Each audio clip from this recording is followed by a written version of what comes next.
નમસ્કાર દર્શક મિત્રો, હું છું રૂપલ વણિચિયા. સંપૂર્ણ ન્યૂઝમાં આપનું સ્વાગત છે.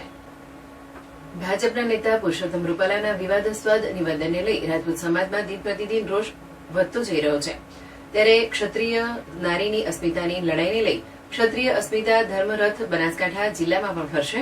આજે શક્તિપીઠ અંબાજીથી ક્ષત્રિય અસ્મિતા રથને પ્રસ્થાન કરાવ્યું હતું, જે સમગ્ર બનાસકાંઠા જિલ્લામાં ફરશે. શ્રી રાજપૂત કરણી સેના દ્વારા આ અસ્મિતા રથને પ્રસ્થાન કરવામાં આવ્યું છે. આ રથ પ્રસ્થાન પૂર્વે તમામ યાત્રિકો અંબાજી પહોંચી પ્રથમ મા અંબેના દર્શન કર્યા હતા અને માતાજીના મંદિરમાં શિખરે ધજા ચડાવી હતી. સાથે પુરુષોત્તમ રૂપાલાની ટિકિટ રદ ન થતા કોંગ્રેસનો ટેકો જાહેર કરવામાં આવશે અને ભાજપ વિરુદ્ધ મતદાન કરવાની પણ જાણ કરવામાં આવશે.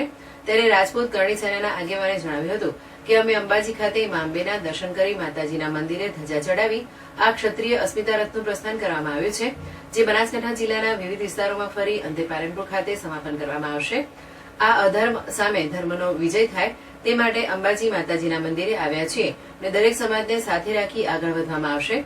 ધર્મ માટે કામ કરવામાં આવશે. સાથે 7 મેના મતદાનના દિવસે ભાજપ વિરુદ્ધ મતદાન કરવા જણાવ્યું હતું.